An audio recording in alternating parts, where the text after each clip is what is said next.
The rain showered from the ground that night in Patagonia, sounding like small rocks as they hit every solid surface. Claire Deering stood below the large awning that stood out for at least 20 cubic feet. She stood there, watching the rain fall outside of her team's work site. It was not just watching the rain that had held her in place at that moment. It was the many memories that were encased in her mind. They buzzed around in her head like a swarm of flies trapped inside a glass jar. Just so they were all over the place, trying to find some way out. She could remember when she started this business. It was over 3 years ago when she first founded the Dinosaur Protection Group, a mere 5 months after the fall of Jurassic World. Before all that, she only viewed the dinosaurs as a means to an end. She barely held any real regard for them. Her only concern was of the income she was receiving because of it. And yet, she still believed there was room for improvement. And to be honest, there was. But in Claire's mind, improvement had one name: the Indominus Rex. Now that was one of the more painful memories that were imprinted in her mind. It felt like it was welded onto her brain, stuck there permanently. She wanted to expand the asset lineup to ensure the future of John Hammond's dream. It was only when things began to unravel that she truly saw the errors which she had created. When the Indominus got out, the world began to show its true colors to her deluded lifestyle. She could well remember watching an unfortunate Apatosaurus slowly succumb to the injuries which were given to it by the merciless hybrid.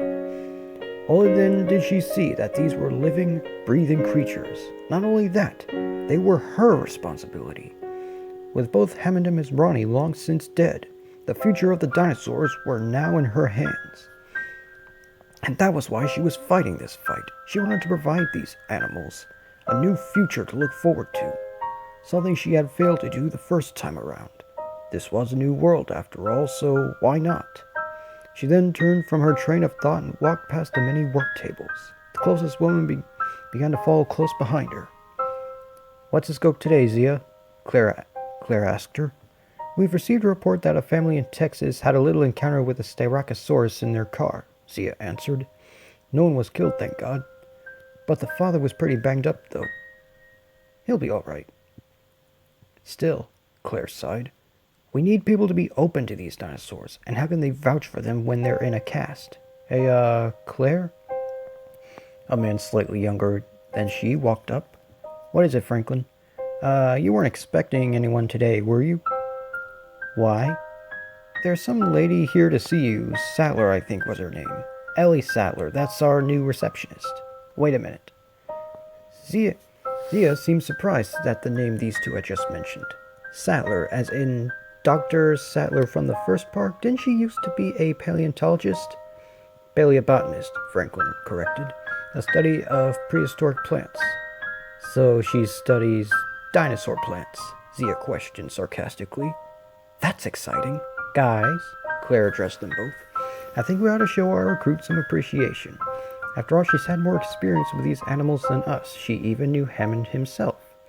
You think she could share some of that with us?" Zia asked. "So long as you say please." The three of them turned once hearing the new female voice. The blonde-headed woman stood in the entrance before them, her hair wet from the rain outside.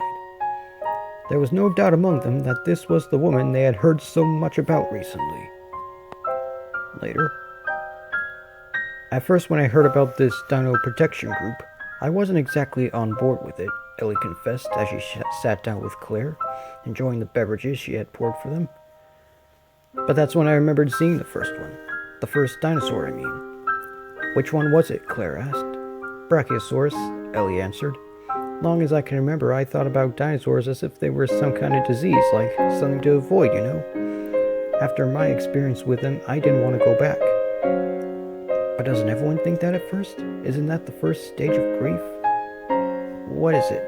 Denial?" Franklin answered. "Yes, thank you," Ellie nodded. "You just want to deny everything that has to do with the subject at hand.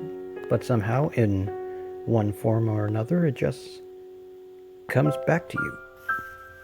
"I know the feeling," Claire nodded. So as I understand it, you want to help us protect them from human endangerment? In a manner of speaking, yes, Ellie stated. However, it may not be as easy as all that. As you can probably tell, people at Congress may not be up to par with these little creatures, with this little venture you're pulling. And that's why I've reached out to some old friends who also want to help fund your ventures. By friends, I assume you're referring to Dr. Grant and Dr. Malcolm, Claire said. The same Dr. Malcolm who suggested the dinosaurs be taken out by the volcano. Minds can be changed. That statement given by Ellie sent several messages personally to Claire's mind. Those 5 words seemed to be directed to Ellie, perhaps Dr. Grant, and by extension, herself. It was like she knew what she had been through. At this point, Claire would not have been the least bit surprised if the whole world knew of it. Right, Claire said after the pause. Very well. Welcome aboard, Dr. Sattler. Ellie then raised her glass. Here's to us. Claire then touched her glass to Ellie's. She then said a very famous quote that she, along with her previous benefactor, Mr. Masrani, had lived by. Spare no expense.